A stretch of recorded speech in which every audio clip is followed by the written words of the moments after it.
Kali ini, seperti biasa kami sudah memilih 2 cerita misteri yang sudah dikirimkan oleh teman misteri di rumah melalui email ke medium@an.tv. Di mana tentunya ada 2 cerita, yang pertama adalah dari Nela dan yang kedua dari Panji. Dan sebentar lagi, Uci Ya? akan saya persilahkan untuk membacakan cerita yang pertama. Dan saya akan membacakan cerita yang kedua. Tapi sebelum Uci mulai membacakan, saya akan meminta tolong kepada ke-30 panelis yang sudah bergabung. Apabila Anda menganggap cerita yang dibacakan baik oleh Uci ataupun juga nanti saya kurang menarik, tidak menarik, atau menurut Anda sepertinya ini cerita hayalan, Anda boleh mematikan lilin yang ada di depan Anda. Dan apabila Anda menikmati cerita yang dibacakan, Anda pertahankan lilin untuk tetap menyala. Dan dari jumlah lilin yang tetap menyala, terbanyaklah dari salah satu cerita yang akan mendapat uang 1 juta rupiah dari Medium. Baik, Uci, saya akan mempersilahkan untuk membaca. Baca ya? Silakan untuk membacakan. Cerita 1. Konser di kaki gunung. Aku Nela, seorang vokalis grup musik religi. Aku bersama teman-teman bandku menerima info dari manajer untuk manggung di sebuah acara yang terletak di Desa X yang berada di kaki gunung. Aku dan teman-teman menggunakan motor menyusuri perjalanan. Kami berangkat dari jam 4 sore, tapi sudah hampir 5 jam perjalanan. Desa X yang dimaksud belum juga ditemukan. Kebetulan lewatlah seorang laki-laki tua. Aku pun bertanya, di mana rumah Pak Giono, orang yang mengundang ke acaranya. Laki-laki tersebut menunjuk ke arah belakangku. Saat itu aku menoleh. Tiba-tiba sudah berdiri tegak sebuah rumah. Aku terkejut. Karena sebelumnya yang aku lihat hanya rumputan dan pohon. Akhirnya waktu yang ditunggu datang. Saat aku dan teman-teman band naik ke atas panggung, aku melihat semua penonton sudah penuh. Tetapi mereka dalam keadaan menunduk. Musik dimulai, aku pun bernyanyi. Tapi penonton masih menunduk. Sebelum lagu terakhir, aku menyapa penonton.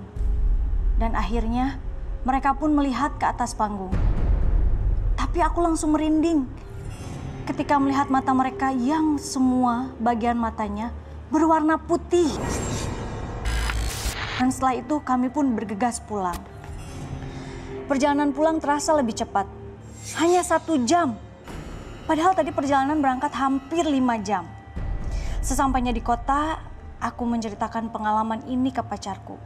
Tapi dia tidak percaya. Sampai akhirnya pacarku mengajak kembali ke tempat itu untuk melihat secara langsung. Berangkatlah aku mengajak pacarku ke Desa X tersebut. Lalu kami bertemu seorang bapak yang sedang mengambil kayu bakar dan menanyakan Desa X yang ingin kami temui. Dan bapak tersebut bilang bahwa memang ada nama Desa X tersebut. Tapi sekarang desa tersebut sudah lama tidak ada dan menjadi desa mati. Baik, Uci, terima kasih banyak. Boleh kembali. Terima kasih, Uci. Setelah Uci membacakan cerita mengenai konser di kaki gunung dari Nela, saat ini saya akan mencoba untuk sebentar lagi membacakan cerita yang kedua, itu PKL di kantor horor. Baik. Perkenalkan, nama saya Panji. Kami melakukan PKL di perusahaan distributor yang lokasinya tidak bisa saya sebutkan. Tiba-tiba seorang konsumen berlari keluar dengan terburu-buru. Aku melihat orang tersebut muntah-muntah di luar. Dia ditanya oleh temannya, "Kenapa muntah seperti itu?" Dan dia bilang, "Gua nggak mau masuk ke dalam lagi. Bau banget bangkainya, gua nggak tahan." Dan di saat itulah, aku mulai merasa aneh. Waktu pun menunjukkan pukul 5 sore. Saatnya pulang. Ketika keluar ke area parkiran, ternyata tinggal motorku dan motor temanku. Baru saja aku menduduki kursi motorku, aku merasakan tetesan air kotor dan bau dari atas yang berasal dari balkon. Aku menoleh ke atas dan melihat sosok hitam sedang memainkan kakinya yang busuk. Hari kedua aku bekerja di sana, temanku Rifan juga mengalami hal yang menakutkan. Di jam yang sama, yaitu saat jam pulang, ia yang terakhir keluar dari gedung berteriak terbirit-birit menghampiri aku dan Pak Satpam di luar. Rifan menjelaskan, dia tadi melihat ruang admin ramai sekali. Lalu ketika dia menghampiri ruangan, ternyata banyak sekali makhluk aneh yang kebanyakan berwarna hitam. Pak Satpam pun menjelaskan kalau di tempat ini memang sering terjadi kejanggalan. Karena sejarahnya di area ruko ini pernah terjadi kebakaran yang memakan korban jiwa. Dan seperti kita ketahui, tadi antara cerita dari Nela dan juga cerita dari Panji yang sudah dikirimkan melalui email medium@an.tv. Dan saat ini tim Medium juga sudah berusaha untuk menghubungi Nela. Apakah kita sudah tersambung? Kita akan mencoba untuk menelpon terlebih dahulu. Selamat malam Nela. Selamat malam. Baik, selamat malam Nela. Suara saya terdengar jelas? Terdengar jelas. Terdengar jelas, baik. Nela, selamat Anda mendapatkan 1 juta rupiah dari Medium, dari cerita yang Anda kirimkan melalui email ke medium@an.tv mengenai pengalaman Anda ketika waktu itu konser di sebuah wilayah yang ternyata penuh dengan makhluk tak kasat mata ya. Baik, tapi Nela, sebelumnya ada satu pertanyaan yang ingin saya tanyakan kepada Anda. Apakah setelah kejadian tersebut Anda pernah mengalami pengalaman-pengalaman mistis lainnya? Setelah kejadian itu saya merasakan sakit 2 hari. Oke. Setelah pada saat kejadian dari konser tersebut ya Nela ya? Ya, betul. Baik.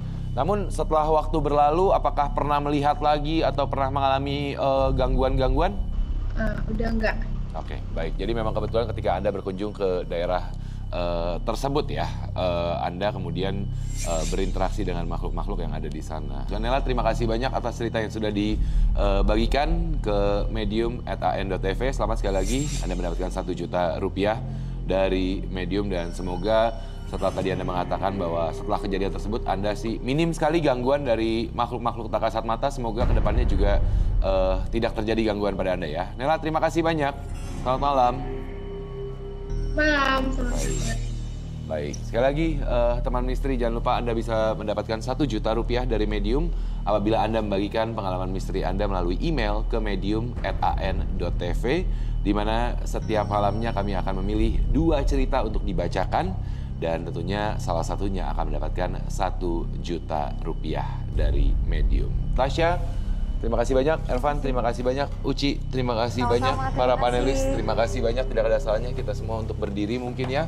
Dan memang satu kesimpulan dari pengalaman-pengalaman misteri yang terjadi yang sudah diceritakan dari baik medium selebriti maupun juga medium yang hadir malam hari ini, bahwa setiap orang bisa saja melakukan sebuah kesalahan. Tapi kembali lagi ke kita, bagaimana kita bisa untuk membenarkannya itu kembali kan, membenahi itu kembali. Tapi bagaimanapun juga teman misteri, tidak semua orang bisa menjadi saksi keberadaan mereka, hanya yang lemah yang akan mudah menemuinya. Rasa penasaran dan kesombongan akan menjadi pemantik dan membuat mereka terusik, bahkan berbalik mengusik. Saksikan terus Medium hanya di Antv. Selamat malam.